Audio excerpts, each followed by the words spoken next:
Hello everybody, my name is LEGO Lee and welcome back to another LEGO Star Wars Episode 9 The Rise of Skywalker set review. Today we have the Kylo Ren and Sith Troopers BrickHeadz. This set retails for $20 US, has 240 pieces, and here's a front like a year box.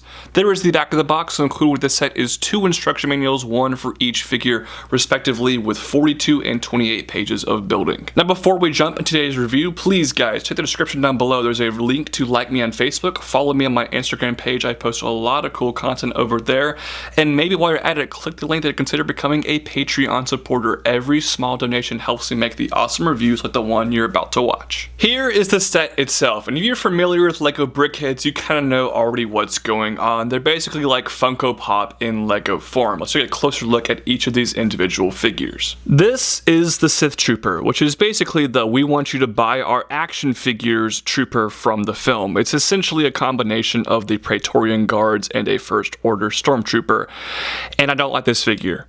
The reason I don't like this figure here is because they reused exactly the same helmet design from the Captain Phasma BrickHeadz from 2017.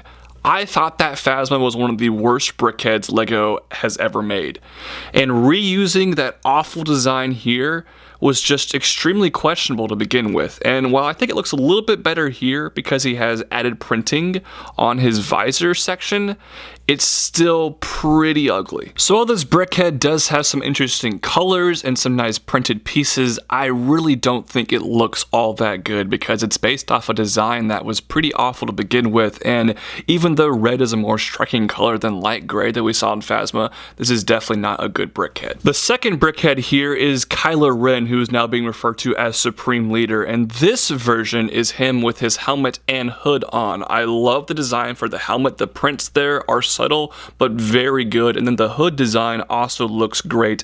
I love how it wraps around and it even kind of transitions into his cape. This is a really nice looking BrickHead. I will say I have one issue.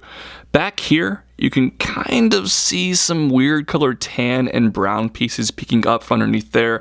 That is a bit of a small problem, but besides that, this BrickHead looks really cool. Of course, he is holding his cross-guard bladed lightsaber right here. And here is a quick comparison between him and the 2017 unmasked version from The Last Jedi. Interestingly, the one without the helmet is actually a bit taller than the new version, but I think the new version is much cooler and much more threatening looking. This set is a perfect example of why I don't really like these BrickHead 2-packs, because the Sith Trooper, it just doesn't look very good, but the new Kylo does. However, if you want to get one or the other, you have to buy them both, which is a bit annoying.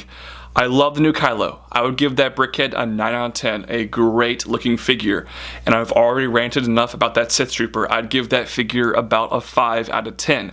Combine those two scores and you have 14 out of 20, which, average that out, is 7 out of 10. This is an okay BrickHeadz 2-pack. I just kind of wish they made them 2 separate sets. What are your guys' thoughts on these BrickHeadz though? Please tell me them in the comment section down below. Also, while you're at it, don't forget to subscribe to this channel, like this video, follow me on Instagram. All those links are down in the description below, and I hope to see you guys next time. Bye-bye.